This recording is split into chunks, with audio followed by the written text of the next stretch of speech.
This is Guardian Radio, your station for up-to-the-minute news, intelligent, interactive, and engaging conversation. 96.9 FM.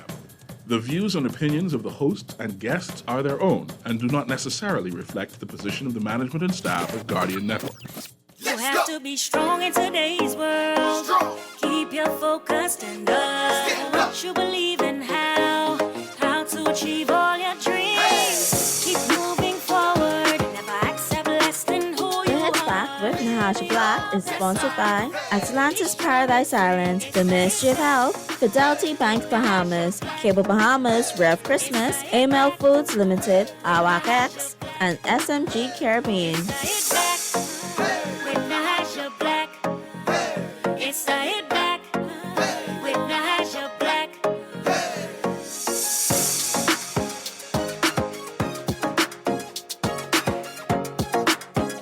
Good afternoon, Bahamas, and welcome to the Hit Back. I'm your host, Nahaja Black. It is a beautiful day here in the 242. Hope that you're doing well, taking care of yourself, and living your best life today. I think I have some sort of delay going on my side. Arlie, let me know if the audio is clear in studio. I hope everybody's doing well today. Everyone is taking care of themselves. We got a good show for you. I'm looking forward to this show today. Really talking about something that's cultural in its opinion, right? Okay, everything sounds perfect there on his end.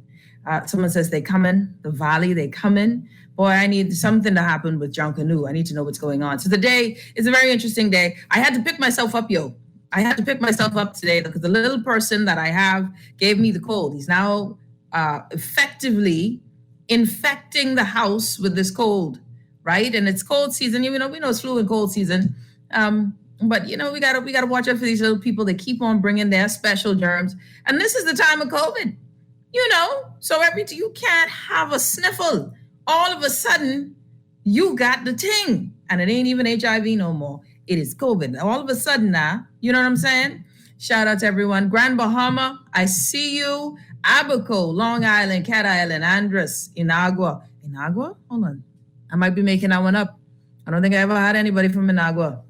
Valley on nothing, folks. So we're talking about John Canoe today. Is it possible for us to have John Canoe this year? Is it possible for John Canoe to be back? I was looking at the last rush out, which was in 2020. And so that was something else, you realizing that the last time we had John Canoe was New Year's 2020, before we closed down in March, before COVID-19 became the thing. Yeah, became our thing, the world's thing. So we're going to discuss that. And I'm looking forward to that discussion. We're going to have a friend of mine, Trevor Davis, will be joining us to talk about such. And we're going to find out, can we do John Canoe? I would love to see John Canoe back this year. How do we do John Canoe? Do we lose this thing? This is a staple. How long have we been doing it? And is there a way that we can do this and do entertainment and find ourselves back on a track for success? So those are those things that are important. How do we get back to some semblance of normalcy? So those are things that are important. But before we get to that, of course, I don't know if you've heard, someone says, I don't know if you guys have heard, one family, it's too late for costumes. Yeah. It is too late for costumes. So then it has to be something else, right? Something else. And maybe it's not competition yet. This isn't the year to compete. Maybe we do something different, right? Something that can probably be good for our soul. Someone says, I won't put a John Canoe CD. Yeah. Well, you could do that, Norman. We could talk about that too. But then there's something that happened today. And that some things are reminders, y'all. I won't lie to y'all. Some things just hit me hard some days where I'm like, how is this us? And I ask that question a lot. Is this us? Y'all know CA says this is the best we can be. I don't believe that. And I think that's where my frustration comes in. My frustration comes in the understanding of our potential, right? Who we are. The understanding of the Bahamian potential, the understanding of our children, or the belief in the children, our children's potential. The belief in you and I and our brothers and our sisters that we are better than the station we exist in today, right? That those things matter to me, that we exist more. Where we are is not an indication of who we are. But some days I'm struggling with is this really who we are? Can we not break through or break free? So if you haven't, been keeping up, if you missed it today, and people have real life, right? So if you haven't heard the news, then this is what you come and listen to the show for at 4:00. What is going on what happened this morning in Bimini? And it is a viral video, and I won't show the video because, of course, out of respect for whomever the family member is. But the internet is just rimming over with the fact that there was a cold-blooded murder that happened this morning in Bimini. And this is not, we have cold-blooded, and this is where it gets sad to me because I have to say, we have cold-blooded murders all the time in this country. Seeming ability to walk up to someone and shoot them, and in a place where we're so small, meaning that the person that you kill, you know you're going to run into their family, you know you're going to run into their neighbors. So we don't care about all of that because there is an eye for an eye, a vengeance. There is a quick fix of rage that equates in the death of someone. So this morning in Bimini, there seemed to have been an altercation. Now, the story goes that it was a love affair, a love triangle that led to violence, and a love triangle between some gentlemen. This is what is being shared in Bimini and blah, blah, blah. But if you saw the video, you would see that how the video starts is a gentleman had apparently seemingly punched a fellow down, a bigger fellow, a more robust, rotund individual, and said, "You're going to learn to respect me." I think that's the words I heard. "You're going to learn to respect me." And the guy who got knocked down got up and went to his friend, who turned around and raised up his shirt, which we later found out was to give him access to a gun. And in the broad daylight of a new day today, the young man pulled up a gun, and you hear the gentleman who would end up being the victim say, "Why? Why?" Right? Scream, "Why?" And as he's screaming, "Why?" the young man who decided getting knocked down by a punch, he wasn't being pummeled when he got knocked down. He got knocked down with a punch. And his response was to plain sight, pull the trigger, take the gun and shoot right point blank at this individual. And you saw the man jump and he's screaming, "Why?" Pop, "Why?" Pop. He does it again. And you can see where he shoots him and aims high, because you see where you see blood. And the young man, the gentleman who's now being shot, he runs off. He tries to escape. But this fellow wasn't satisfied that the man had the ability to escape, because I think escape was not in his mind. Death was the only thing he saw. "You will die today." And he ran behind the fellow and he fired off another shot, 4 shots. Images show that the gentleman was taken and airlifted, we are told, to Nassau. I have no other update apart from that. But 4 direct shots this morning at one human being. This is, and someone says that it was a relative who gave him the gun. So this, it was a crazy thing was the prime minister was in Bimini today, right? The prime minister was in Bimini trying to do some sort of dignitary, some diplomatic thingy, majiggy. And in this day when he goes to Bimini is the morning when the rest of the Bahamas, sees this level of violence. And you see where I am traumatized by it, because today was a day of trauma videos. I feel like, right? We've had a week of trauma videos. This level of violence we saw with the whole domestic issue. And then you see this video today, and then there's another one of a football player just totally tried to destroy his baby's mama, who they're not together, but apparently it was that kind of day for him. What saddens me with this is that not just that there was no interest. How a fist fight goes to take a gun and shoot you dead. Like we have no ceiling here. We have no line here. The fist fight moves to "you will die." The me getting knocked down and embarrassed, I didn't win the fight, requires that you die. And not that it requires you die, it requires that I ensure that you will die today in this moment. There's no capture, nothing that clicks that you are now, someone says bloodthirsty, right? Your eyes are red, that you can't see. It's a snapping, and in that moment, that crime of passion, right? And the level of gruesome violence is what has me thrown, y'all. But violence in our country is not new.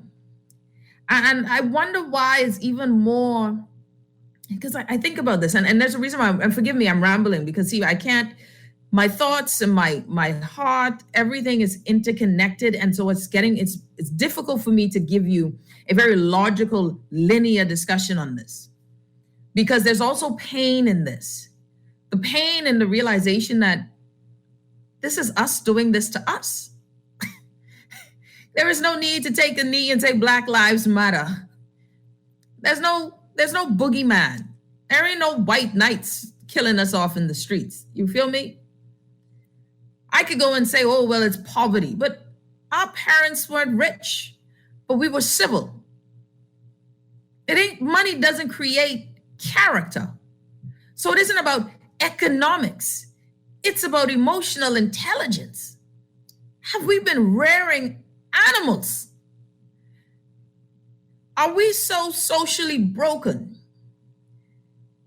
that there is no such thing as resolution?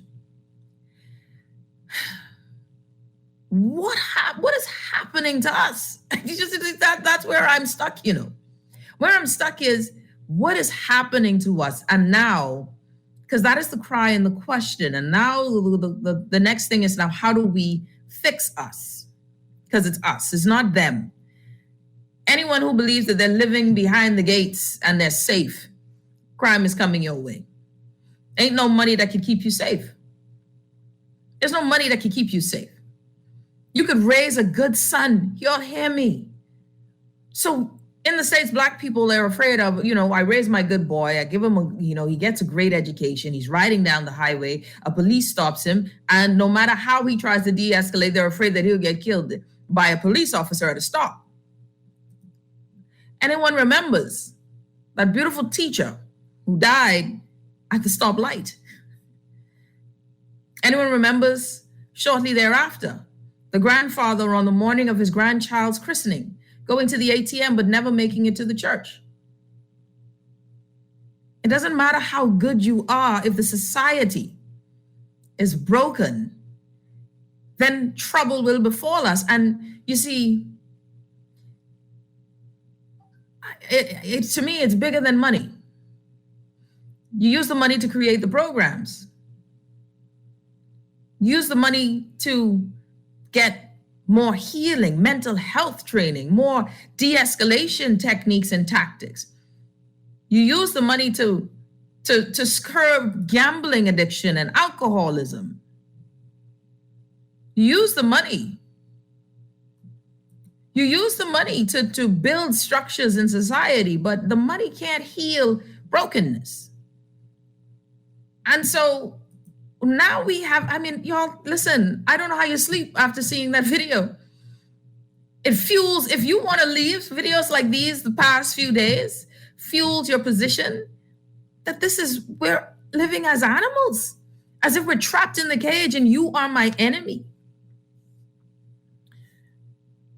So I wonder at what point, and listen, the stories that are coming out saying it's a love triangle. It's a love triangle, and this love triangle has escalated to the death of some. So we don't know. Sorry, not death, violence. I'm not certain of the outcome of the gentleman, and we're praying that he will, recover.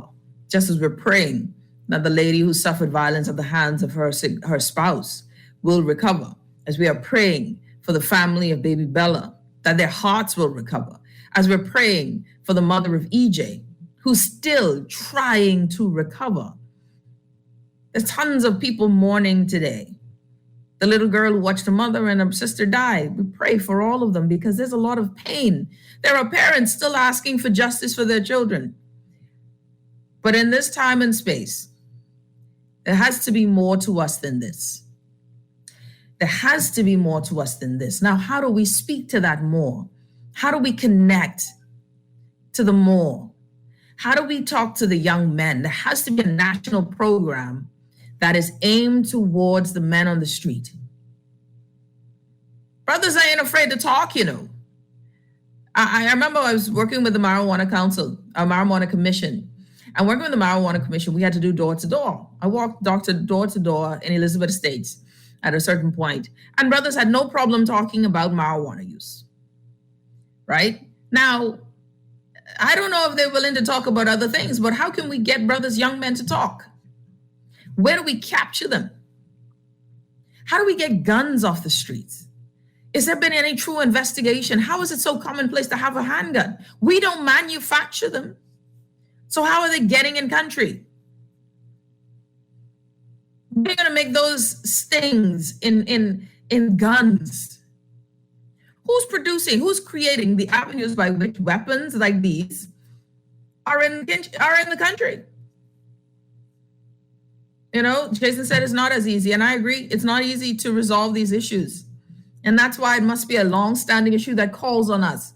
I believe that if there's a clarion call and a step in a program that says, listen, we need parents, hear me, communities, hear me, at 4:00 every day, we need you to get all your children into these groups and these clubs.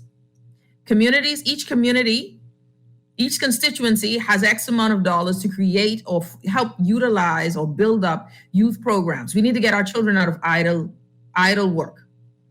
You know, we need them not to be idle, not just to be on devices. So we need to give them opportunities to grow and learn, create robotics clubs, all of these things that are costly. Let's incentivize, let's make them free and have the community. If you see a child that's not there, someplace that's out and out toward, you say, hey, listen, I call and say, listen, we have a young man, a little boy who's 11, 12, and he's not where he should be. It's 4:15. There's a national call for youth involvement until 6 p.m., right? That's it, National Youth Service, right? And we put them into things because now we're trying to save a nation, and saving things is uncomfortable. Doing great things is an uncomfortable process. You will never be great in comfort. You will never acquire greatness in comfort. Some things got to be uncomfortable. And so if it means uncomfortable that, hey, this little boy is going to kick and scream, we understand that there's a particular place I have for young men and young girls who kick and scream. But we're going to love them to life. See, I said, I don't necessarily believe in tough love, you know. I believe that when kids act out, they're acting out because they're needing something. Yeah, kids are idle, you know, children do weird things. But that's the foolishness is bound up in the hearts of the child. We need to do something where we love children to life, and we understand. And that's why mental health professionals, more child psychologists, we need to be a country that realizes that we're broken and initiate more resources and then call on the Bahamian people. If each one of us can donate $1, those who can, per month, if that's all it requires.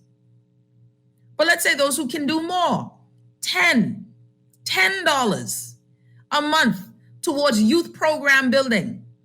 And we get to see where our money is being spent. And then you call on the Bahamian public and say, listen, we have in your community, in Elizabeth Estates constituency, we have 3 or 4 youth clubs. We need community involvement and volunteers. We need them from this time. The library is going to be open, and every community is going to have a competition. Every community is going to have a Junkanoo competition with young people. We're going to have a community Junkanoo parade, right? Something that gets us involved. And now there is, because, you know, Bahamians, we like to compete. We got this competitive juices in us. And I think that there's a level of idleness because when folks reach their max ceiling, then they don't know what to do. We get complacent. We rebel against the system. But when you see in broad daylight, we're killing each other over issues that could be resolved, that we could walk away, we have crossed a line of reprobate minds. But this line has been going on. We found 2 women, I think it was 2 women or a young woman, buried in the beach out in Abaco at some point in recent memory. We got some craziness going on in this country. And because you're comfortable, we ignore it. Because we're comfortable, we ignore it. But our comfort won't last long because there's not enough space in the Bahamas for you to run away from this. We are landlocked. And they tell us that the land is receding due to global warming. So we all going to be in the inner city at some point. So how are we going to fix this? It has to be something where we are called to service and come together as one, coming up with a national plan. You know, someone says growing up, we had chores. There was no time to be idle. These parents need to give them chores. And we go back to parents. There are some parents who are still stuck in childhood. Some parents are so mentally stressed, so emotionally stressed that their children, they don't even see. So now how do we help parents to be awake and cognizant? Because parenting ain't easy. Being a good parent is an intentional thing. You don't just wake up and be a good parent. You're intentional with it. It doesn't mean you're perfect with it, but it means that you're intentional with it. That means when your child calls you and you know they're going to tell you a story, it make no sense. No sense at all. You almost certain this ain't even a sense. This could start off talking about A, and somehow we end up in Zimbabwe on the moon, but somehow you're supposed to stop what you're doing and listen to this nonsensical story. My baby girl, just for the record, she ain't listening because we ain't pick her from school. Daddy went to go pick her up. My baby wants to be the next Ariana Grande, right? But listen here. When she sings, she sounds like she's a cross between Tigger and Piglet. I ain't lying. She's a cross between Tigger and Piglet. What am I supposed to do with that?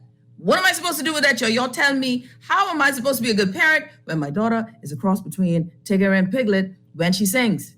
Huh? I hear y'all. Some of y'all say, well, Nahaja, be a good parent and do music lessons. But my good parent, which was my mom, would say, Nahaja, this child can't sing. You go waste your good Christian money on music lessons? When did you become Caucasian? Huh? But now I got to be a good parent, right? I got to be a good parent. I'm supposed to support her. Y'all can laugh. Laugh all you want. The child sound rough. And she always be like, Mommy, listen. And I got to listen. But this is intentional parenting. But we have to pray. And we have to do more than pray. Now, after you didn't pray, after you didn't calling all brothers, show up, man. We got to show up for our young men and our young women. And then we got to show up for our neighbors. Just ask your neighbor, how's she doing today? How are you doing today? And this is the sisters. Sisters, just because a brother asks how you doing, don't mean that he's interested in you. You know, not every fella is a need to woo. Why am I saying that? Because I want my brothers to be the keeper. But some of y'all gonna lose focus when the brother says hello. Keep you lonely to yourself. I did a whole show with lonely but not alone. Someone said she'll grow out of it, I'm sure. Man, she need to grow out of it soon because she always tell people as a ma. You're listening to The Hit Back with Nahaja Black. I don't know. This violence in country is a hot mess. It's very concerning. When we come back, let's switch gears a bit because I want to talk about culture. God knows, I don't know if the culture where we are now, what I'm seeing with this violence, if this is really us, I don't know. I guess it is because this is us. This is what we do. But can we have Junkanoo? Can we have some form of Junkanoo and vibrancy? You're listening to The Hit Back with Nahaja Black. We'll be back right after this.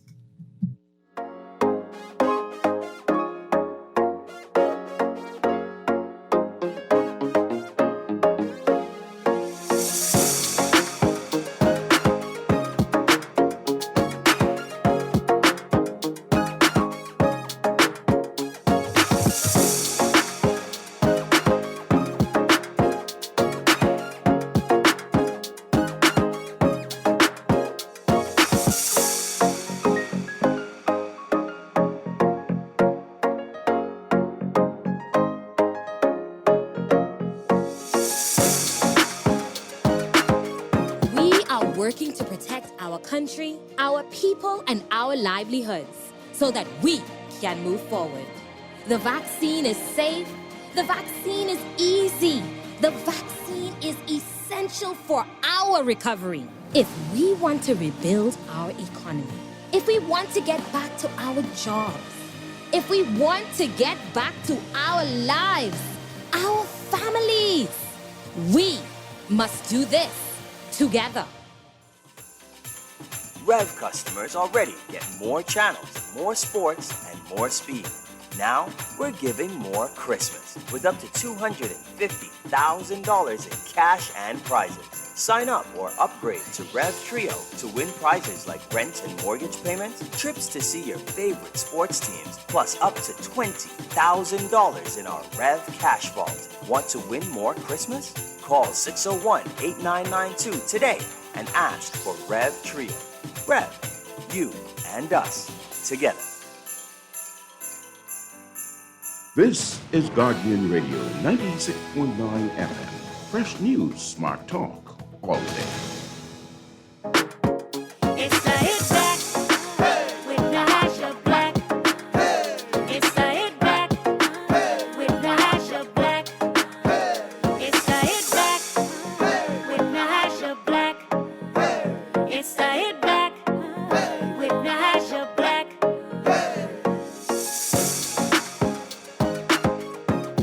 We're back. You're listening to the Hit Back with Nahaja Black, Guardian Radio 96.9 FM. So I want to bring my friend on here, the one and only, because we're talking now about, we're going to switch gears. Someone said, but for the record, someone said, Nahaja, that's what auto-tune is for.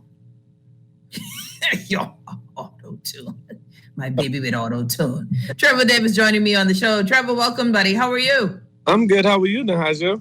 I can't complain. It's good to have you on the Hit Back. Alpha Sounds himself. It's good to have you on the show. All right, Trevor. So this is the thing, right? You and I, well, you know, when you and I chat, you love to talk about Bahamian culture, in particular, John Canoe, right? You're a John Canoe man. Yeah. And you're also an entertainment fellow, right? So you're the guy who also does a lot of entertainment, a lot of events, etc. I want to ask you right now, I think you did something recently, a recent event. I want to ask you this from an entertainment side before we get to John Canoe. Can we in the Bahamas get back to doing entertainment events in a COVID world? And my humble personal opinion, yes. Why can't we? If you look at, we love to compare ourselves to the place we love to visit the most. That's America, Florida, our next door neighbor. If you look at what they're doing in America, all the football stadiums are open, all the basketball stadiums are open, but you have protocols. You have COVID protocols. So once you follow the COVID protocols, I see no reason why we shouldn't get back to what we call a new norm. We can't continue to hide and say COVID. It's already been here almost 2 years. We know what it is. As adults and even as kids, we ought to know what we ought to do to keep safe during these times until we eradicate the pandemic. I just listened to the commercial when you went to the break, how important it is to be vaccinated and the reason why you should be vaccinated. So I don't think we should continue to be in the shell and be afraid. I think we ought to do what we need to do and come out and deal with what we have. Follow the rules, follow the protocols, and let's go on and try and make the best out of what we have left as life. Yeah. And, what in terms of industry, right? One of the things in terms of the industry, entertainment industry, what have you found has been the impact of COVID-19 on our entertainment industry in country? Well, I wouldn't even talk about in the country. Let's talk global. And I'm sure, yes, the event you're talking about was called The Bubble. That was last weekend. That event came about because of COVID. That event was started in the United States by some of my friends in the industry. And they took The Bubble everywhere. They took it to Orlando. They took it to New York. They took it to ATL. And when I got the call about bringing The Bubble here to Nassau, I was like, okay, why wouldn't it work? If you guys are able and willing to fill up the Breezes Hotel, book all the hotel rooms, and have people fly down here to come to an event, which is called The Bubble, that alone should tell persons that you have to stop, pivot, and adapt to what's going on. Okay, so you can still carry on with events once, you follow the protocols. Now, here in the Bahamas, everything came to complete stop. And I understood the first year you was trying to figure out what was going on, how to deal with it. But once you figure out what is going on, how to deal with it, what causes the spread, and knowing that person, and you have to be infected to infect somebody else, and two, the chances of you being outdoors, even lessened. So why not do it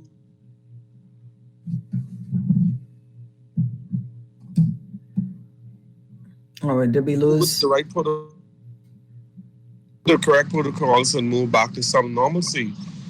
And so, with that being said, I hope and trust that they would have take a sample of the page that what happened on the weekend with the bubble, where we followed all protocols. We did on-site testing. So even before you even come into the venue, you come extra half hour just to be tested. And so if you take a test before you go into the venue, that means the chances are very low that you're gonna spread what you don't have. You can't spread what you don't have. Yeah. Let me ask you this though, because you guys came under, if you're just tuning in, King Alpha here, Trevor Davis joining us on the show. With your event, you came under fire because the videos that went about showed hundreds of people not wearing masks. And of course, I've spoken to a few who were there. They were happy that it happened. But then a lot of Bahamians were like, well, this is COVID waiting to happen. How do you view, and you mentioned it, that the event itself, you guys had protocols, but what do you say to those who said, listen, this is still very much a time when you shouldn't be doing things like this? Okay, but first of all, I want everybody to look at that video closely and look at, as Bahamians, and I have to say it, as African American Black people, as colonialism, we just try to take the negative of everything. How much persons stop and look and see how much of those persons flew in? 75% of the persons you saw in that video were actually visitors. They were people who flew into the Bahamas, and so they're the same people that you would have bucked into the fish fry, the same people you would have bucked into in the casino or in a nightclub or anywhere else throughout while they would have been here on their stay. Wow. They have to be tested before they even come to the Bahamas because they had to get a travel visa. Mm-hmm. Right. Okay, and so there were persons who were tested, and we were outside. Now, I'm not justifying the fact that they didn't have on a mask, but if you're saying that, persons should not party on the outside and it's mandatory that you just get tested and you still wear a mask, that's their personal choice. They know the rules and regulations that you were supposed to have a mask on. And as adults, if they choose to take their mask off to drink or have something to eat, you can't. I mean, that happens all the time when you go into a restaurant. Yeah. Well, we know you could go in your restaurant right now, fully vaccinated, and you can take off your mask to eat or drink. And this was outdoors, so which is supposedly, hopefully lessening the spread of it. We eat indoors right now, fully vaccinated, but I don't have to take a test when I eat indoor at a restaurant right when I enter. So I think that's a difference. I definitely don't see how we can be as irate. I think where the concern came in, though, was the amount of people. And we're not accustomed to seeing that amount of people anymore. Even the protocols with funerals are less people, right? So we have less people at funerals than we normally had before. We have less people at weddings than we normally had before. And then folks are seeing an event where we're seeing hundreds of people packed together and wondering, and I wonder what you would say to that, hey, do you think, King Alpha, that we can have more people at funerals and events if they're vaccinated or having tests? Yes, most definitely. The testing is the way to go. We already proved it that testing is the way to go. That was the big thing. If you remember last year this time, the opposition was saying, let's do more testing. The only way you can know if persons are infected, the only way you can know if persons willing to come forward and say they do have COVID, if the testing was free. And so what we did at that event, once you would have purchased your ticket includes your testing. And so there was no way, even if you was vaccinated, we still required you to take a test because we don't want it to be biased, and we don't want to say, well, because I'm not vaccinated and you're vaccinated, you have a privilege and I don't have a privilege. So we tested every single person. And in terms of the event itself, let's talk about that from a business perspective, right? Because of course, now we're, an event like this, we're looking for revenue, right? And in the Bahamas, everything, we're looking for revenue. I know, I think it was was it Bahama having John Legend here for a concert recently? So there was this need to get back to business, right? Yes, As most a definitely. as a business owner, right? And your business is in this entertainment industry. Yeah. How did you view this as a successful? Did you view the event as a successful event? And how did you get that 75%, international guest list? Okay, so again, the event was definitely a success, and you could easily call up Breezes or talk to one of the staffs who told you they went from a 2 or 3 day work week to a full 7 day work week. We were able to sell 175 rooms, a minimum of 2 persons in a room at Breezes for that event. And this is something that I've been talking. This ain't nothing new to me. This is something I was trying to do for many years, and something I was trying to get other persons to understand that there is a new way of getting heads in beds. Stop looking at the old model. The old models don't work. This is the new model. The new model is networking. I network with my team. Like I said, they did all the international bookings, and they got the person there. So on my side, me personally, be honest with you, I didn't even have to reach out and have communication. They did all of that. They organized the persons coming here. My job was just to put on the events when these persons come here and make sure that they had a good time. And you can imagine now all of those persons going back with a view of not only the concert, the encore, the John Canoe, the Valley Boys. I listened to the talk show earlier, and they was talking about various groups. But I sure they would have seen the John Canoe part of that event with the Valley Boys came on stage and did the encore with Cass. And I mean, that alone, Cass has over 200,000 followers, and he posts that on his Instagram. So that alone is other ways for persons to know that we do have something good here in the Bahamas. But we have to get it out to the world. We have to bring people here to see it, and so they can help us take it out, And that's the reason why. And when we do, I know you wanted to also talk John Canoe. That is I sorry to go ahead of your John Canoe talk, but that is the reason why our John Canoe is not getting the international appeal that it should be getting. Yeah. Well, then let's go there, because of course we'll talk about how we can maybe shape John Canoe for this year if possible. But let's talk about John Canoe as something that can be exported or import is it something that we should consider as an export or something where people are imported into? Okay, both ways. It's something that we import people to first, and then we allow them to export it. And so, so that's how reggae music get big. They bring you to Jamaica, you fall in love with it, and then you go back and you take it whatever country you came from. And so that's what we need to be doing with John Canoe. But we're so caught up in the fact that it's the Valley, it's the Saxon, we just beat the roots. Oh, one family win. And after each parade, nobody can tell you the true winner is. And after, That's so true. And after each parade, nobody could tell you that they're buying buckets in the plus because the parade is over. Every John Canoe buying buckets in the red. And so, with that being said, stop being selfish with what we call our culture. It's our culture, yes, but it's also our culture to share with the rest of the world. You realize, and I don't know, and another caller earlier today was talking about how the Chinese opening Chinese restaurants all over the Bahamas. Yes, because that is their culture. They export their Chinese restaurant to the world and they make money off it. That's right. But we decide to keep our culture, which is John Canoe, just for ourselves, just to row for 1 week. And after you row for 1 week, you sleep for another 6 months, and then you go in the shop for another 6 months to find out that when you go to the bank, when your wife go to check the bank account January 1st, your bank book in the red because you are not able enough. We're not able to make a living off John Canoe. So how do you now make a living off John Canoe? How do you export it? It's easy. The same way how you export every other festival. Allow persons to come here to be a part of what we have. You sell them the costumes. You set up groups for them and let them be a part of the parade. Then they now in turn start taking pictures. They take their selfies. They post it on the Instagram and post it. And every year the numbers will keep growing and growing and growing. But we're so caught up in the Valley Boys, the Sax, and we have to wait for the government to give us our seed money. gone are those days. We need to just allow it to become a business, and when we allow it to become a business, you'll be surprised to see how it flourishes. I love that. I think that you hitting on some key things there.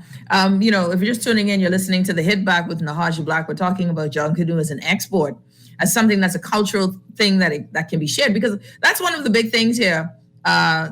King Alpha, if you're just tuning in, Trevor Davis joining us. Alpha Sounds, also known, apparently I've been told that it is King Alpha. You are also known as Trevor Davis, but you are King Alpha, also known as Trevor Davis. The music side, yes. What is so interesting about it, and what you're saying is so true, is that if we look at it as something that is exported. I give you an example. I know, of course, you are familiar with Carabana, right? And in Toronto, and I was so impressed that, hey, Carabana is this. Oh, we do this, and this is something you do in Toronto. And I remember we from school, we bussed in Toronto just to watch Carabana. Now, Carabana ain't my kind of thing necessarily, but boy, it was surely something that was worth doing, and people were lined up for it. Just like you have Carnival, that is international. Carnival is global. John Canoe is known and seen as one of the most beautiful events in the world. But somehow we stay broke. Somehow we can't. We stay broke, and if you look at some of the older John Canoe groups, been around 40, 50 years, and you still have to depend on seed money. You still have to look for sponsors. If you still have to depend on seed money and sponsors after 40, 50 years, 30 years, there's definitely something wrong with that. And I'm not matching any one of the John Canoe groups. I'm a Valley boy. I still love Valley boys, but I just don't particularly like the formula and the way that we present John Canoe to the country, and the way we present John Canoe to the world. I think we can do it a much better way, and I also think that it could be very profitable for the young guys that be in the shark pacing for the 4-6 months, and just to get a T-shirt. That's a sad situation.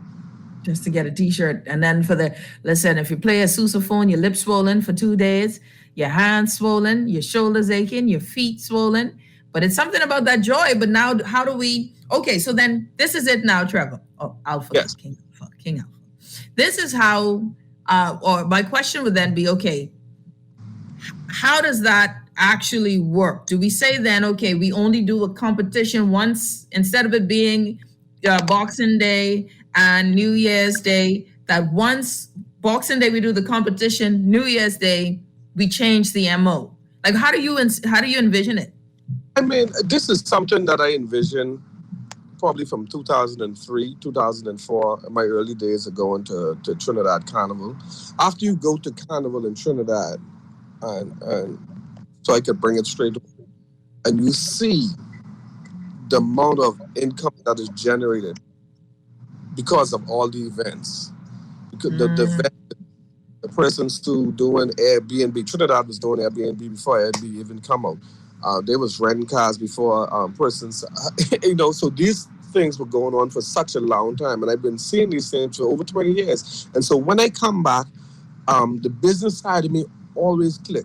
How can we, as John Canoers, now turn that all that time and that energy, that love of labor that we put in the John Canoe Shack, and we be able to have some money in these guys' pocket? Because when you pay in a lead costume, you can't pay a guy for a lead costume. I'm sorry. The time, the labor, the love, the money they spend, you can't add up the value. And so there has to be some way that they could get some kind of compensation. So even if it isn't full compensation. And so I start to look and I start to measure what do they do different.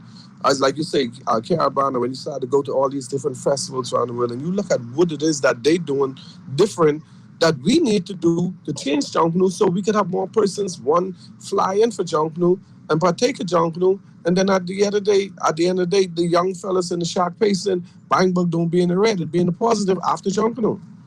Man, listen. And so that's what kept me going every year, and I just keep figuring out ways and ways and ways. So one of the ways is by allowing persons to fly in, and how do you get them to fly in to be a part? You let them know that it's international night. What is international night? When everybody who fly and get the part to be in the road. You can't expect me to come from Toronto and tell me I must know how to beat the drum properly to be a part of the parade. You put the drum in their hand, and however they beat, however they blow the whistle, or however they shake the cowbell, they are happy with it. But the pictures that they're going to take, the amount of fun that they're going to have, I guarantee you, every year after we start open it up, the numbers are going to increase. You're going to see more heads in bed, and you're eventually going to have that junk canoe, the one-time staple of the year, that you'll be able to make so much revenue that will be able to take it for 3 or 4 months till we get into the next festival. And so again, what do we also do is change the way that we do Boxing Day and New Year's. You have 2 weeks of festivities. You can Hold that thought. Let's go to break. You're listening to the Hit Back with Nahaja, Black Guardian Radio 96.9 FM. King Alpha talking some good stuff with John Canoe. We'll be back right after this.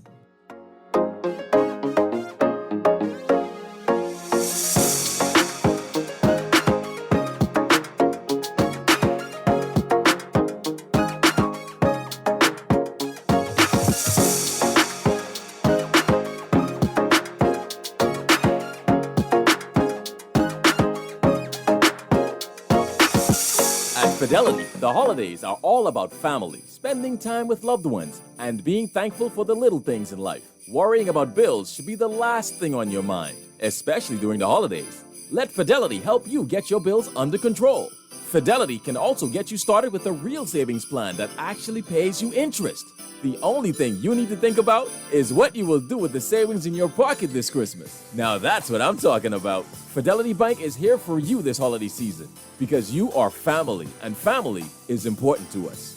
Food security is a challenge for many. Now in a pandemic, many more are unsure of their next meal. Through their Feed 5,000 program and a $20,000 donation, AML is working to ensure that everyone has a meal for the holidays, and they're inviting you to help. Now until December 17th, visit any Solomon's, Costrite, Fresh Market, or Domino's in Nassau or Freeport, and Exuma Markets in Georgetown to donate and help feed a family in need this Christmas. No amount is too small. Remember, we're all in this together. This is Guardian Radio 96.9 FM, Nassau, Bahamas. It's the Hit Back with Nahaja Black. It's the Hit Back with Nahaja Black. It's the Hit Back with Nahaja Black. It's the Hit Back with Nahaja Black.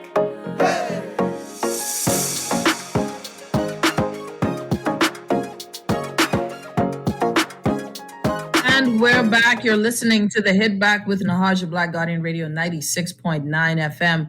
I've got my special guest, King Alpha, joining us, Trevor Davis, CEO of Alpha Sounds, and now my good friend, C.A. Nuri, who's also joining us as well. C.A., I don't know, have you ever met King Alpha before? No, it's a pleasure. I know the name. I'm familiar. I grew up off East Street, and I think that he has a store on East Street and that's Flint Street, Fleming Street. I can't hear you. I can't hear you. Try it again. Oh no, you got to come in and out. Do it one more time. Log out and come back in, King Alpha. Let's see if we can get you back in. All right. You know, it's always technical issues when you need it most, eh? When you need to get it right. The good thing is I'm here, and now it's you and I. Yeah, so I'm so moved. I love you too. I know. It's much love and appreciation. Yeah, but I know you had a chance to hear some of what was said, and we're talking about John Canoe as an export. And I wanted to get your sense once we get Mr. Davis back online. And I think I see him coming in. I listened to him, and I appreciate what he said. And these are some of the sentiments that John Canoes have been saying for a while, which Ministry of Culture has been saying for a while. But the problem is that there hasn't been a complete analysis of what John Canoe is, what it means to the Bahamian people, and what the Bahamian people, inclusive of the John Canoes, want for John Canoe.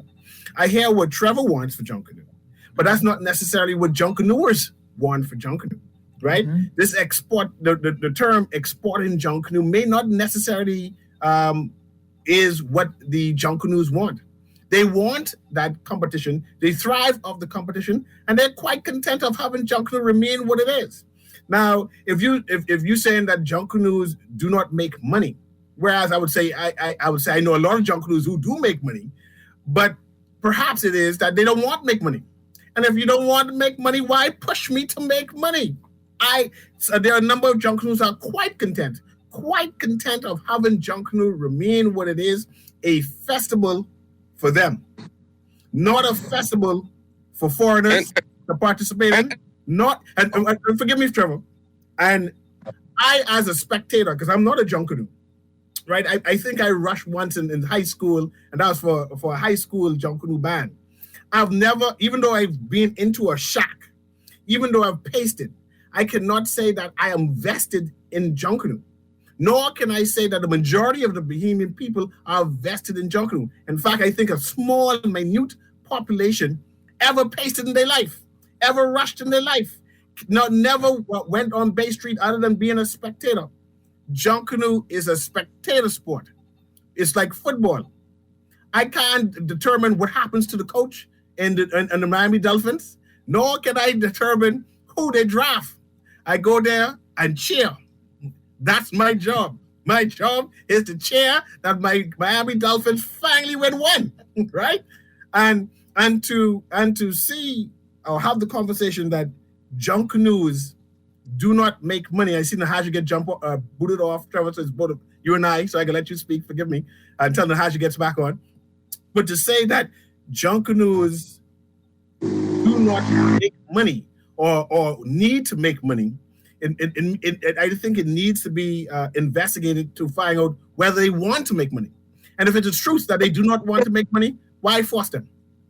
Okay, and fine. And if you don't want to make money, if you don't want to look at it from a business, that's good, that's fine.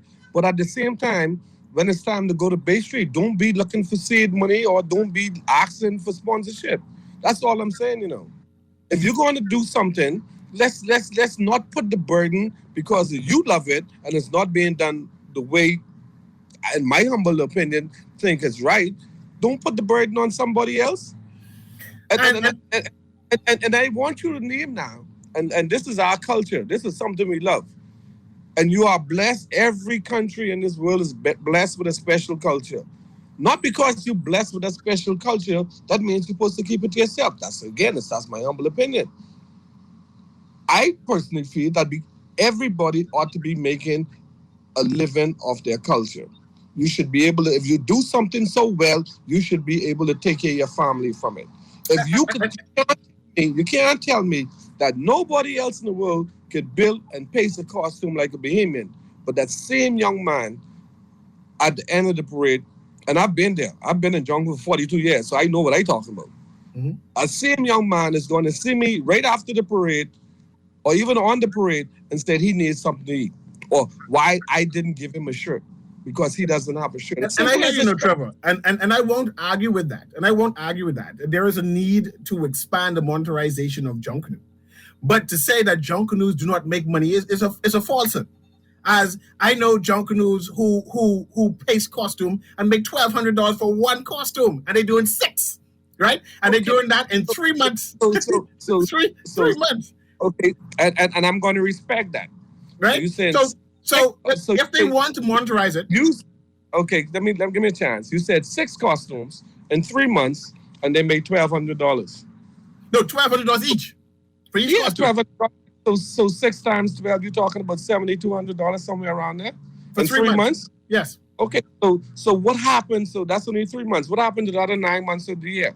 And if he's making $7,200 in 3 months, why we can't make that way? He can make $14,400. Why we can't fix it so double? That's what I'm talking about, and that's him. But now, that $1,200 that he made off that individual, someone had to pay him that $1,200. So that person who paid him that $1,200 didn't make anything. So that's what I'm speaking. I'm speaking to the fact that it's enough for everybody. So he doesn't have to worry about making just that $1,200 from those persons. It could be a year-long job. If we decide to export this, the young man on the street who doesn't have a job, he doesn't mind being in the shack for the whole year because now he's getting paid. Let's find a way to keep him in the shack and keep him off the streets. If that's his way, I'll pay him for it.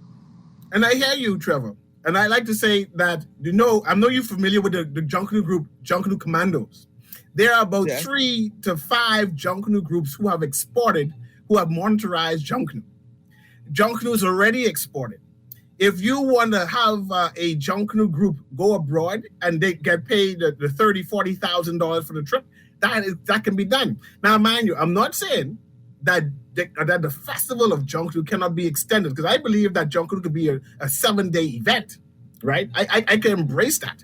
But one must appreciate that the competition that happens on Bay, that Boxing Day event is something special to Bahamian people. We don't want that watered down. We don't want no foreigners in that in terms of having expats coming in and messing up the sound and the temperament of that. I'm saying, give me a second. Hold on. Leave that alone.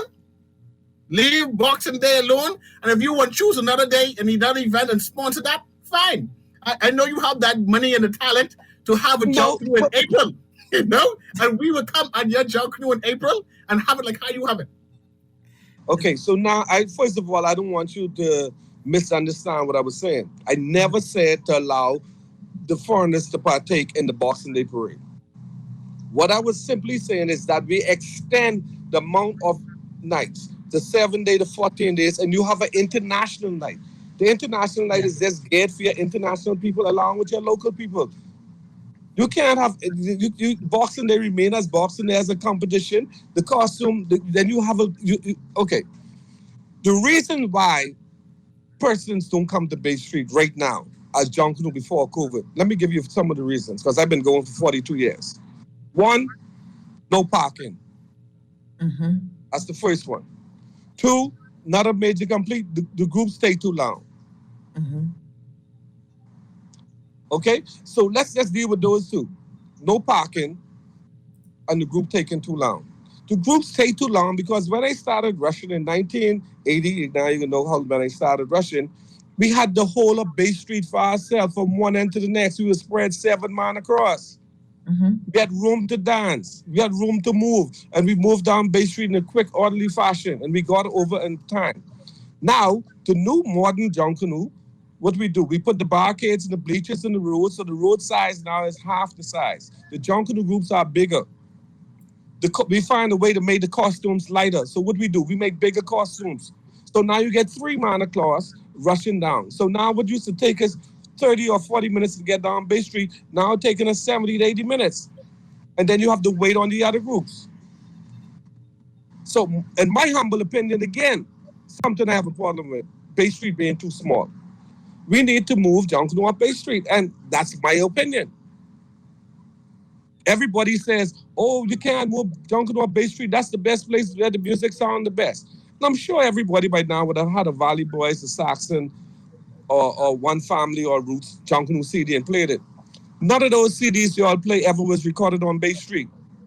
Every Junkanoo CD was recorded at practice. Every practice is in the open. So what is the reason why we have to conform the Bay Street where there's 1, no parking, the road half the size, you can't perform the way you ought to perform, and then you're going to be waiting long periods of time for the next group to come. Or you say it unorganized. It has to be unorganized because you're in a smaller space. Let's get to a space that is conducive, and let's get to a space that can hold the bleachers and can hold persons parking, and then you'll see more people. And then you are now able to have the Junkanoo that you wanted during a time like this because you have more space. And so if the pandemic hasn't teach you nothing else, this is a perfect opportunity now to stop pivot and say, you know what, let's move Junkanoo up Bay Street because of the pandemic and we need more space to spread out. If you're just tuning in, you're listening to The Hit Back with Nahaja Black, my good friend C.A. Nuri, and of course, King Alpha. Trevor Davis joining us, Alpha Sound CEO, and one of the country's leading entertainment companies bringing great events. If you're not watching online, and for those who are watching online, there's a video that I'm showing. It shows we in the Bahamas, we did a Cuban festival in 2015. And this is us walking down the streets of Cuba, and folks just walking in the line with us. And look at it. Of course, you have your Junkanoo group in the back with the music playing, but now it's open. It's open for folks to come in. And I actually do agree. I think that there is that opportunity for us to create an exportable experience with Junkanoo. I really do. Whereas I agree also with CA, listen, we like to compete. That's why I think you have that one day. You have that you have a regular competition, Valley, Saxons.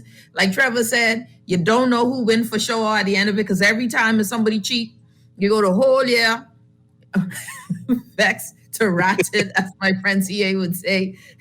You still ain't know who win. But it's always Valley, by the way, always Valley. Just for the record, Saxons has never won since I've been born. I just want that to be clear. But I think that there is definitely something there and that's my question, guys, is that the monetizing of it, there is for something that is so revered, for something that we sell, for something that is so unique. And our talent could beat the Rose Parade. I don't even know what they do in the States with this Rose Parade. I don't know what that is. But this is something where I believe that there should be more money and more wealth in a culture so rich. And you're absolutely right, Nahaja. I agree with you 100%. Nobody in the world could build costumes like us. Nobody could paste like us. But at the same time, we're not receiving due justice for our talent. And that's all I'm saying. Let's put our talent, let's put it where our young men and our young ladies could receive some dues for our talent. We paste costumes. Actually, we paste costumes. We paste costumes. You'll be in the shop for 6 months, pasting your costume. And right after the parade, before the parade over, you see the garbage trucks coming by and picking up. That's thousands of dollars.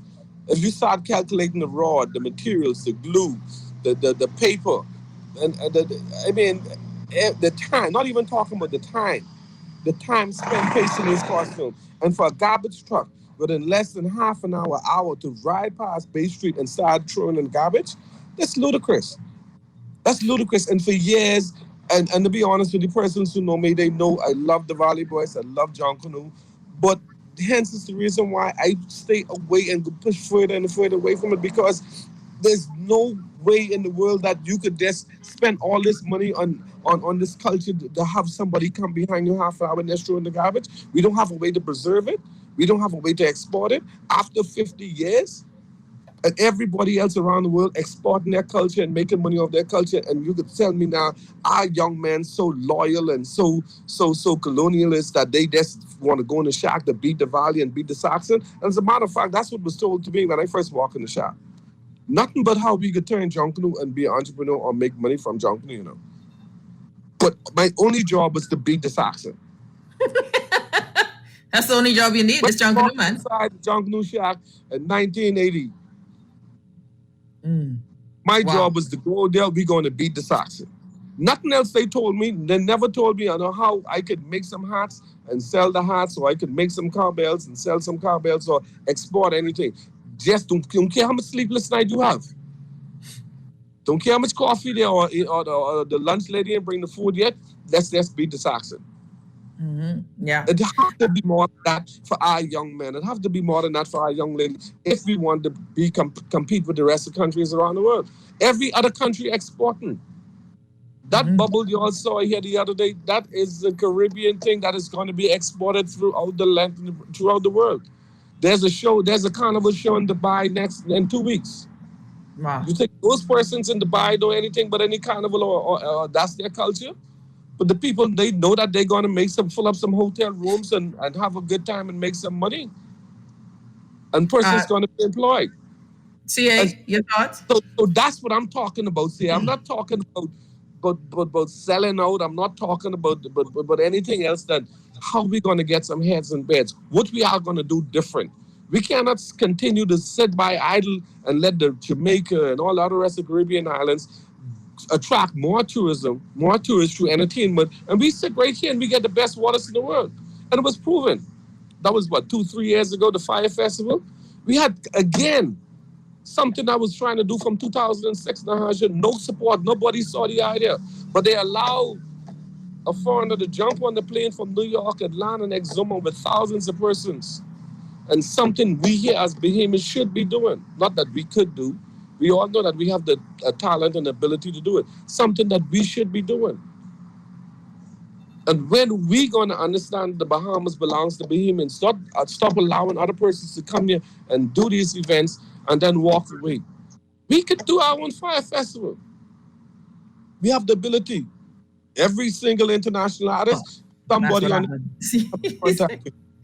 All right, hold on. I was talking to myself the whole time. CA, before we go to break, your thoughts. And Nahaja, I appreciate Trevor and what he's saying, right? Like I said, I'm familiar with him from when I was growing up off of East Street. So I understand his passion. But we have two to three different conversations happening right there, right now. One is the experience of Junkanoo and what Junkanoo can be developed and what it should be, who it should be for. And then next is the parade itself. Who does the parade belong to? The parade itself doesn't belong to the Bahamian people. The parade itself belongs to the Junkanoo group. And we see that right now during COVID. Because the government want to put on Junkanoo right now. The government will say, hey, I need y'all to rush. Please rush. And the Junkanoos now saying, no, we're not rushing because Junkanoo, the parade itself, belongs to us. And we as a unit has decided not to rush because of COVID. And the current right now is government is now negotiating with them and waiting. And the conclusion is there won't be no Junkanoo because the Junkanoos have decided they do not want to rush. Now let's talk about the parade and expansion and all these things that Trevor's suggestion. The Junkanoos have decided they don't want it.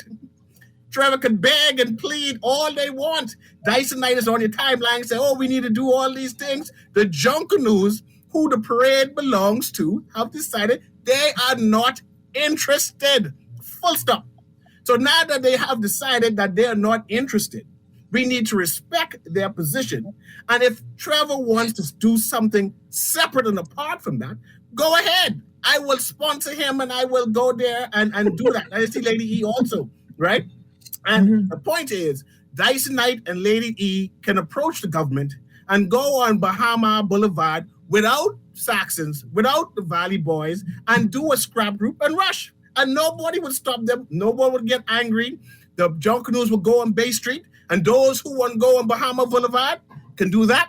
And those who want to go on Bay Street can do that. It's not right to diminish culture. If I want to rush for free, let me rush for free. Well, I don't think anybody's diminishing culture. This is what the conversation is about. But ain't nobody's diminishing culture. No. The conversation is about what Junkanoos want, right? There's nothing about see, and I watching the comments and reading and listening to at the same time, right? And it shows that we need an education on what Junkanoo is about. Like, for example, I've learned that the word is Junkanoo and Junkanoos and not Junkanooers from Eileen Nash, right? Because there's a narrative and an explanation of where Junkanoo came about and what things are. The conclusion is Junkanoo parade itself belongs to the Junkanoo groups. This is why the government had to go and petition to the Junkanoo Corporation and say, what is it that y'all want so we can facilitate it? Now, if other people want to do other things, Junkanoo is free for all of us, right? I can have a rush out in Foxhill now, excluding them, and do all those things what Trevor is saying. I want to know how come Trevor has yet to do any of those things. What is stopping him from negotiating with the people at Bahama and saying we'll rush out? Bahama have rushed out all the time. Atlantis has rushed out all the time. Every wedding have rushed out all the time. But we're saying that Junkanoos want to have Junkanoo how it is now. And if you want to have something different, we're not going to stop you. We can support you. And then if you invite us and want to pay us to come and add to your Junkanoo on Bahama Bay, pay us and we will come. But just leave us alone with our little thing and let us be cultural and love ourselves. Because we rush not for foreigners, no. We rush not for the other people. We rush because we like rushing. If there's no money in it, we'll rush again. Our ancestors make no money from Junkanoo, no. They rush because they enjoyed it. And we will continue to do that. Hold on, wait. And hold that thought. Hold on. I can let you respond. Let's go to break. We got to take a break. Someone says, LOL, Sting and Kalikas 3.0. That's what Trevor wants.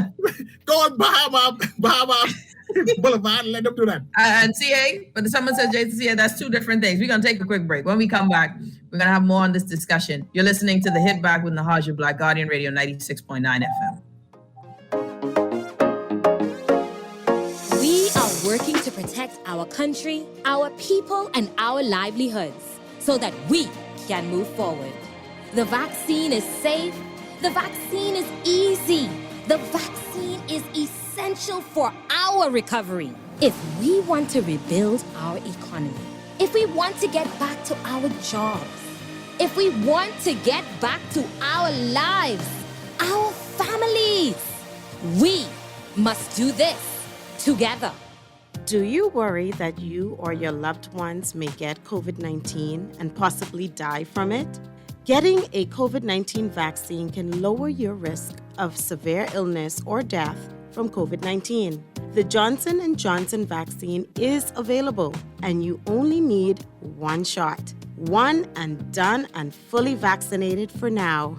Talk to a healthcare professional about your concerns and about getting vaccinated. To be safe, continue to wash your hands, wear your face mask, practice physical distancing, and get vaccinated. This message has been brought to you by the Ministry of Health and this radio station. This is Guardian Radio 96.9 FM. Fresh news, smart talk, all day. It's the Hit Back with Nahaja Black.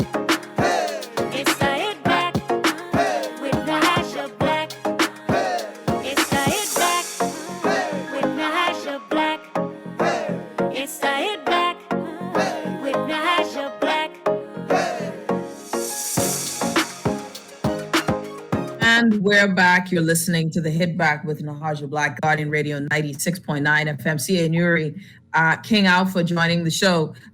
We're talking about the ways in which we can create an economic package for Junkanoo. And by the way, just for the record, I know my good friend, and everybody, like I always say, everybody's my good friend. And we never even had lunch yet, but we could change all of that. I always tell people, CAs get all offended because everybody's my good friend. Yes. But only me and CAs go and do lunch. Yeah. Sorry, CA.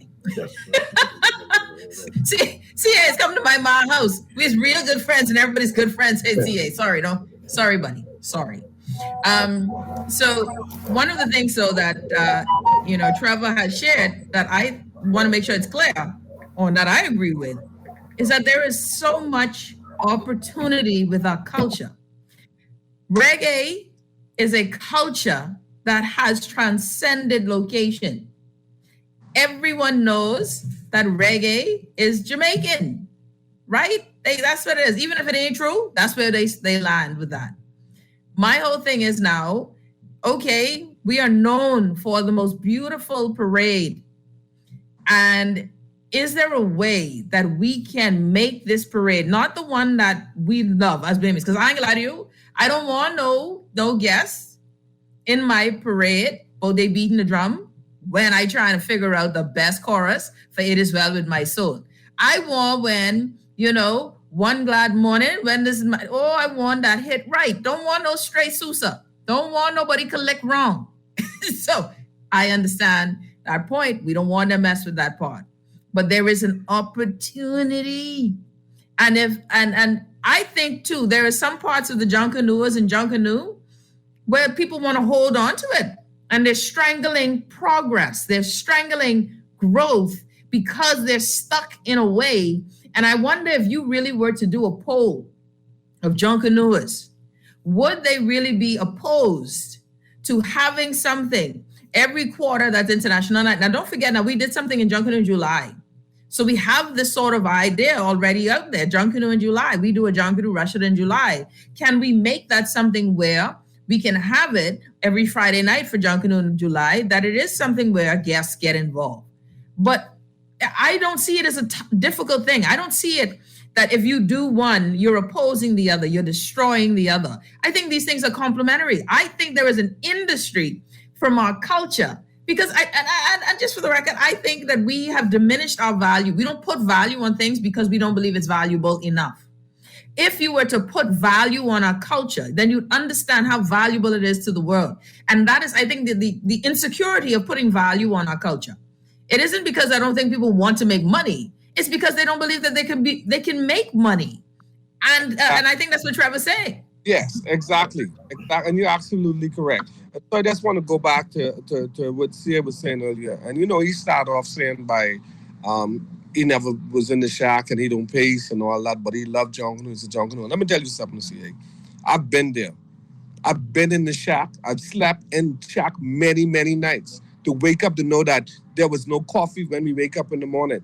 But our obligation was to get that costume to bake. My obligation at that time was to beat the Saxon. JJ could tell you. Okay, so don't so when you said that's your opinion that junkanus don't want to get paid. There are guys that be in those junkanu shops that don't have a job. And that when someone pulls up and bring something to drink or bring some lunch, they're happy for that. So I can't see why we would say that they don't want to get paid or they should be compensated for their talent. That is ludicrous. The thing that we have all this talent that God blesses for and that we should have no compensation, that we should just continue to go in the shack for month after month and pay because we love it? No, that's your opinion. You ask any junkanua if they rather be paid for their talent, and anybody will tell you yes. That's my opinion. I've been there, I've seen it. As Nahaja I'm a culturalist, right? I'm a lay historian and I like culture and in fact, my view of Junkanoo comes from a cultural and a historic viewpoint where I push back on Junkanoo all the time, says not historically correct. But that being said, right, there is a Junkanoo festival now that exists that is orchestrated by Angelique, where what Trevor is saying happens now. Where every year you go to that place on, I forget the old restaurant, Buena Vista. And tourists and Junkanoo enthusiasts can go and pace. They can go and get a history of Junkanoo. They can go and be involved separate from the parade. Now, what Trevor is describing is a Junkanoo festival. And what I am purporting is the Junkanoo parade, which are two different things. I don't believe they need to be mixed. The Junkanoo parade is for us. It belongs to the Junkanoos, and they want to rush on Bay Street. And this is what their caveat. This is what they said, and this is what they want. Now, if there is a need for a festival, right, let's create that separate and apart from the parade. And that's where I'm coming at. It doesn't have to be one and all the same. Based on Boxing Day needs to have the competition between Saxon, One Family, and we know that One Family is the best group in the Bahamas right now, but they need to compete. They need to compete on Boxing Day. And if you want to have a festival where we want to bring people in, we can have that on a different day. We can have that on January 14th, January 10th, but leave Boxing Day and leave New Year's Day alone. And that's what I'm saying. I'm cool with all the other festivals, what I'm saying. If you want to get paid from that, do that separate. But why dilute what we want? And the thing is, we want to remain the same. Let me just say, let me just say this to you. And allowing Boxing Day to remain the same, the week in between Boxing Day and New Year's is the day when we ought to and when we should be having the festivities. Look at it from a geographical point of view.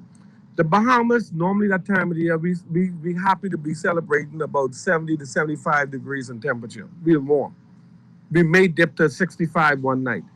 Every other place around up north from Atlanta straight to Canada, in ice, snow, cold. Why not create the festivities right in that week where they could come to the Bahamas to see the Boxing Day parade, be a part of the festivities that week, and enjoy New Year's here in the Bahamas? Why we have when you think about it, that's the perfect time for them to travel. So that's all I'm saying. Nobody says the border with Boxing Day. Let the major groups continue to row and decide who win and who go win, and the winner never win. That could remain the same. All I'm saying is that Junkanoo, you need to add other instruments into the festival for Junkanoo. So when a young man is in the shack pacing from June to December, He's also pacing for his group, but he's also pacing to sell costumes to the persons who flying down. That's all I'm saying. And so now that $1,200 a costume that you were talking about, now that could go up to, instead of pacing 6 costumes, that's 36 costumes. So that young man now gets 36 times 12 instead of 6 times 2. Yeah. And I appreciate what you said, Trevor. And I see how we come full circle again. Leave Junkanoo how it is and have something separate. And that's what I always say. It seems that if we want to change Boxing Day, we're saying that Boxing Day won't change. We never said the change. You're arguing something that was never really a point. You're arguing something that was never said. We never said to change Boxing Day. My point is, if you want to expand Junkanoo, to have Junkanoo on a separate day, right, for other people, that's a complete different narrative and a complete different topic. No one is disagreeing with that, right? But the two major events, we need to define who is it for, who is the target audience. And once we determine who is the target audience and who it's for, we can add on any other festival. And the festival doesn't have to be put on by the Junkanoos, the major groups. They can be put on by Trevor on a different day. Nobody is stopping Trevor to say, hey, by the way, on the 27th, y'all come by me. Y'all come by me, and we'll have a rush out. No. I think also you're missing something here too. Where I think, I don't know if this is the case. I won't say you're missing something. Maybe I'm just inferring, right? Where I would say that this is a national discussion of a change of how we do things. The reason why it shouldn't just be Trevor, right? It shouldn't just be another person. It should be us saying, okay, listen, now mind you, it may have to start with 1 or 2 entities and then everybody else buy in, right? Where other people will buy in and say, you know what, other group? I see now where we have between Boxing Day and New Year's Day, the 2 national parades, the 2 parades where we care about who win and who lose. That week is a week of festivities. That week we have one night, which is the join in the middle and everybody, that international night. And then there's tons of food. Vendors are all over the place, sharing our national wares. Similar to, I guess, to what I think Angelique there was the Junkanoo Arts Festival. Now you could have that Junkanoo Arts Festival around that time as well, creating other things. Because I know you have fetes. I don't know. I don't follow carnival. So you have like mini parties all over the place. I don't know what you do. But I think that there is something there where I, as an entrepreneur, now know that there's an opportunity to sell my wares. Everyone else has an opportunity to now create an entertainment zone just off of this Junkanoo parades, and we can create more economic, growth. Yes, and you're absolutely correct. And so to that, you said I could go out there and I could put on the event, and yes, I could do that. But you got to understand when you are going out there and put on an event to invite people to partake, to come to the Bahamas, all hands have to be on deck. And that's what the problem has been over the years. Every time you try and do an international event, you bring persons to the Bahamas, for whatever reason, successive governments don't see the value in our tourism getting involved. Oh, that's nothing we need to put our name on. There was 175 rooms that was booked last weekend, and I challenge anybody to go to Breezes and get the records. Mm-hmm. Tourism, the government, past government, this government, had nothing to do with that. Now, you can imagine if tourism was to now start endorsing events like that 175 room next year will easily be 500 rooms. We got a call on the line. Let's get this caller. Caller, you're on the hit back. Welcome. Yeah, good night, Mark. How you all doing in your gear? Doing well, man. Thanks for calling. Good night. Wonderful. Now, I don't normally agree with C.A. Nuri, right? But C.A. Nuri is hitting the nails. Is firing on all cylinders. The other guest, he's been in the shack. If he's been in the Junkanoo shack, then he would know how fatigued the Junkanoo is be after pacing from almost January to culminate to December and New Year. So to try to fit another festival in the middle, something in the middle there, you can kill the Junkanoo.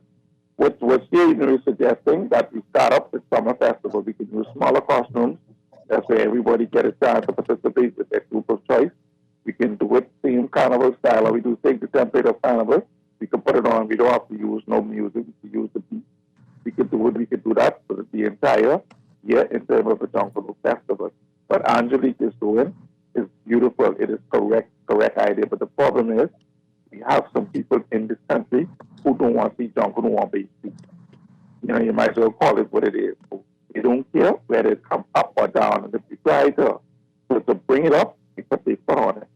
You understand me? That's the problem. And then we have some Junkanooers who they try to make all the money from it. And they don't want nobody else to make no money. But Junkanoo is $1 billion industry. It can work. And the Christmas, we do everything for the summer, and it culminates with the big rush out, the Valley and the Saxon, and the other groups at Boxing Day and New Year. So you got over here to do what you want to do. Thanks for taking my call. Thank you so much. Yeah, I think that your thoughts, guys. You see, you agree with me. I'm just making sure that's like 6 in a row. It's on the record. That's a record, yes. It's on the record. But let's just start and let you respond to that. And I would also want to remind people that there is a Junkanoo calendar of events. That is, Junkanoo is not just December, but there are different Junkanoo parades that promotes exactly what Trevor's saying, and perhaps we need to develop those instead. But Junkanoo is not exported the way Carnival is exported. And my whole thing is, all I want, why this is, and I guess maybe that's the thing, right? I don't paste. I think that this is something that we can create a whole cultural experience off of that's international. Go ahead. Yeah, and that's my argument, you know. My argument is that we have the greatest festival in the world, and yet we cannot convince persons to fly down here to see it. That is my argument. If you look on Boxing Day, look at Bay Street, Boxing Day, or New Year's, how much persons do we see in those bleachers that actually fly down to the Bahamas, just to come and see Junkanoo? That happened in the 80s. That don't happen no more. And I want somebody to tell me, because I walk the parade. There's no Junkanoo parade I've missed for 42 years. And as a business and entrepreneur, my job is to look at the crowd. I look at the crowd, I look in the crowd, I see who in the crowd. And for years I've been looking to see how much people actually fly to the Bahamas just to watch Junkanoo, just to be a part of Junkanoo. So there's no direct income on us having no direct financial income on us having Junkanoo the way it is. All we continue to do is open the hole and continue to throw money down in it. So we got to find a way to close the hole, find a way so persons could actually fly to the Bahamas to watch or be a part of Junkanoo. That's all I'm saying. And then when they fly down to the Bahamas to watch and be a part of Junkanoo, hence the young man in the shack don't have to ask you for $5 or don't have to worry about waking up in the morning and don't see no coffee there or worry about if the lunch lady coming on time, because they will have money in their pockets. That's what I'm speaking to. Let the Valley Boys and the Saxon One family continue to row for the big prize, but nobody never win. But in somewhere we have to stop and pivot and say, listen here, we have the best festival in the world and nobody is flying to the Bahamas for it. What is the problem? We need this to fix. How is it that I could have a bubble event and get 175 rooms in Breezes in the space of 3 weeks? And nobody is asking how that happened. And so what I'm saying is, let's let the same thing happen for Junkanoo. Let's let the hotels be filled with guests. Let's when the airlines leaving, persons are leaving with pieces of our artifacts in their hands, not in the garbage. Do you believe that it can happen? How soon do you think that is possible to happen? If we were to leave this, even if as it is right now, do you think that we've done enough to attract people? And if you're just saying in... No. We can do more just to attract people just for this. Just for what is now. You've done, in order to, it has to be an international push. It has to be a nation push. It has to be, and I'll give you this. We have, Nahaja, at any given time, we have 4,000 to 6,000 Bahamian students abroad in school. At no point, at no time, we encourage our young Bahamian kids to bring somebody home with them to be a part of this parade or to watch this parade. You can imagine 4,000 students in school. If half of them was to invite or bring somebody down for the Christmas to be a part of this parade, that's your numbers right there. And I get so upset just seeing how much opportunities we miss as a country because we're so busy rather than fighting over the round things. The idea is to get people to come to the Bahamas. There's no more sunshine and sea. Dubai have sunshine and sea. All over the world there's sunshine and sea. But we do have Junkanoo. And we haven't found a way to allow people to come to the Bahamas to be a part of our Junkanoo. And this is something that we could do at least 2-3 times a year. I don't have a problem with having it 2-3 times a year. But everybody is excited. Even you talk about the Carnival in Toronto.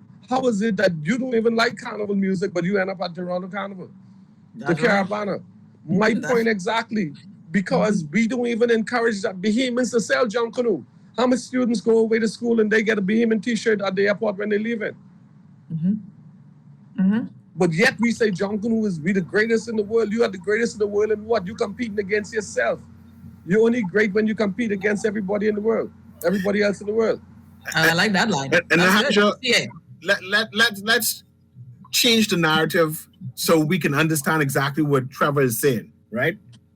What is preventing the Bahamas, and I can put the broad Bahamas because he says everyone else be vested in having a Junkanoo festival? Mind, we have several already, right? We already acknowledged that we're not going to touch Boxing Day. We're not going to touch New Year's Day. Now we're going to work on this festival separate and apart from those two entities, right? We acknowledge that that's what it is. So I'm trying to say, what is preventing a festival being created and exporting it to what Trevor is saying? We're not stopping anybody. Okay, so you're not stopping. What is it that is frustrating the system and clogging the system? You're not stopping anybody, and we accept that. But you have to understand, when you're going to do something on a national level, when you're going to do something to invite persons to your country, you have to have the stamp of approval from your tourism office, which makes it, and most times people think, oh, it has to be money. It not necessarily has to be money. They just have the sign-in that this is the event. And all governments in the past, I've been around long enough to see that all governments in the past drop the ball. They fumble because nobody's willing to think outside the box. And like you said, the Junkanoo say, this is our parade, this is for us. What is for us? Every Junkanoo, you can't show me one person that tell me they take care of their family comfortably because of our culture, Junkanoo. Yes, we might get some jobs here. Yes, and I know Angelique very well. The Commodore, she have a great thing going on. They fly several times a year. But is that enough? Or we just limited ourselves to that, just a few trips? Or we want to be like the rest of the world where you can now demand. Let's talk about the Shansia. Shansia is the young Jamaican young lady who they have to be the next Beyonce. When I first booked her, price was in the low thousands. Now to book that young lady 4 years later is $100,000. Well, what a time. So this is what I'm talking about. She did not limit herself to stay to the $5,000 and the $10,000. She keep growing. She keep adding hits. She keep making songs. And so what I'm saying is we have to take our country and we have to take our talent to the world so we can be demanding these kind of numbers. I hear listening to Trevor and crying. Don't want to get paid. They need to be paid. I hear listening to Trevor and crying, actually. I mean, you can't see because of glasses, but my eyes are tearing up. And the reason why my eyes are tearing up because I believe that Junkanoo Parade and Bahamian music is two different things. We have a Calypso Gombe culture. And I know Trevor is a promoter. And I hear him speaking about these foreign acts that he bring in and pay thousands of dollars to. And then I started wondering, I wonder how much the Bahamians get paid. You know? And I okay. But frustration. And I can answer that. And you can attribute that to value, though. And I can answer that for you. They don't value us. No, hold on. And I can answer that for you, Sia. You keep going. You let him talk to yourself. You get paid based on your value. And that's what you just said. You don't want the young men to have no value because you want them to wait for free. So how it is now they could be able to sell their costumes that they used to pay for free? How it is that now the Bahamian artists that work at every regatta and you could go on Awaki and see them for free, and when you don't see them on Awaki for free, or you go to Exuma and see them on a regatta for free, then you now as a promoter, or you now as a patron, would you come back and go in the hotel to go pay to see them and you just see them on Awaki for free? That's what the problem is. Us Bahamians, we don't support our own. You have a Bahamian concert, and they can tell you how much Bahamian concerts. Every show I've done had a minimum of 4 to 5 Bahamians on the show. Every last show in the last 20 years. First. Secondly, I've done only Bahamian shows already. I've never seen you the one, because if I've seen you the one, I remember your face. But here it is, you tell me how much it is that we pay our Bahamian artists. You like everything else, you get what you pay for. And we need to stop holding the artisans back by allowing them to go in the shack and pay for free. We need to stop holding the Bahamian artists back by allowing them to go on the regattas and performing for free. You have to have some value. Yes, sir. What is your hustle? value? Hold on, let me ask you this before we run out of time. I want to ask this question. How can we, King Trevor Davis, Alpha Sound here, do you believe it's possible that we can have Junkanoo this holiday season? We didn't have it last year. And Cecil is right, the Junkanoo ain't interested. Really, they ain't interested. So well, that is fine, That's fine if they're not interested. That is fine if they only could see in the box right in front of them. I'm a Junkanoo. I would love to go to Junkanoo. As a matter of fact, the event on the weekend, as you can see, there was Junkanoo on stage. There was Kess, the international Kess with over 300,000 followers was jamming the Junkanoo music. And so there's no part of me saying that I have a hate for Junkanoo. I have a hate for our culture. I just want to see it go to the next level. And any Bahamian artist can also tell you that. I want them to be on the international stage. Any Bahamian artist how do you see it? Do you think that there's a way for Junkanoo to happen safely? Yes, I mean, of course. Or get a larger venue and test everybody. And when we started rushing Nahaja, we rushed with a 3 feet distance between the man in front of you. So there was always, when you learn how to rush, and if you rush properly, you couldn't go rush right up on the person in front of you. You had to be 3 feet behind the person in front of you. So nothing changed. The only reason why they're packed up because they're on Bay Street and no spaces on Bay Street. My humble opinion. Now, if you want to move the bleachers and move the barricades back to where it used to be and have more space, that's fine. But you need more space. But there wouldn't be any locals at the event. So it would pretty much be a performance, really, then that you're talking about. Something that's filmed. You don't know. You could have locals at the event. Antigen test takes 15 to 20 minutes. And if you really want to go Junkanoo, like you're saying, you really love the culture, you take your test and go there. So perhaps in a closed-in space, maybe use the National Stadium and test folks, and then you have an entrance and exit point. What are you thinking? Yes, exactly. I have the blueprint. yes, exactly. That's what needs to happen. So CA, whenever you would tell the Junkanoos, whenever they're ready to rush, I'm open. I'll sit down and have a conversation with them. But it needs to happen. And not only just happen here locally, it needs to start happening more internationally, more frequently.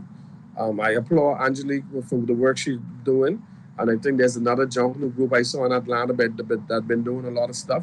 But there's a lot more that we can do, and there's a lot more that we could achieve. We got some text messages I want to get to, and then I'll let CA get his word in here. I love the show, Ms. Black. Once the music hits you, you feel no pain.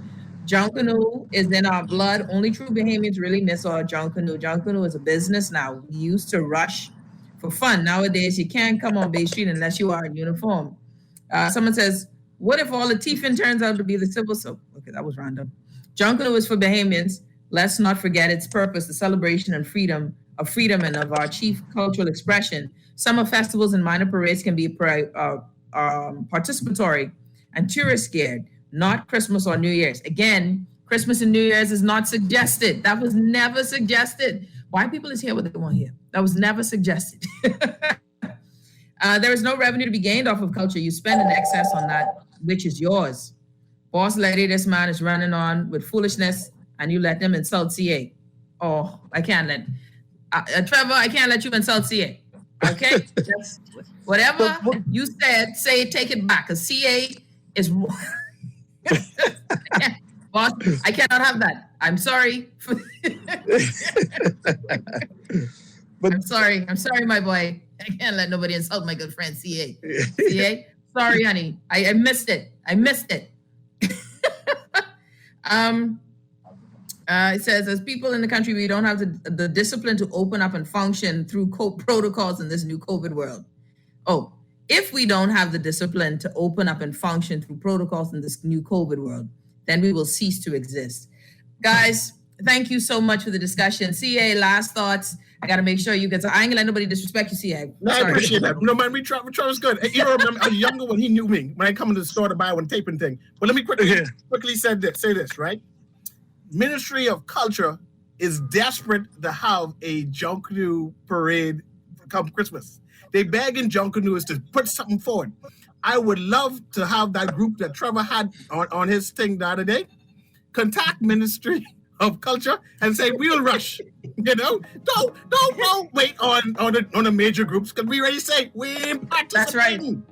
So all those other groups who want to change Junkanoo up, this is their opportunity to do all kind of major things. Approach Ministry of Culture and say, we will rush on stage because we COVID vaccinated and we plan to do it, and let us have Junkanoo come Christmas. But it's an opportunity there, and I'd say, Trevor, embrace that opportunity, man.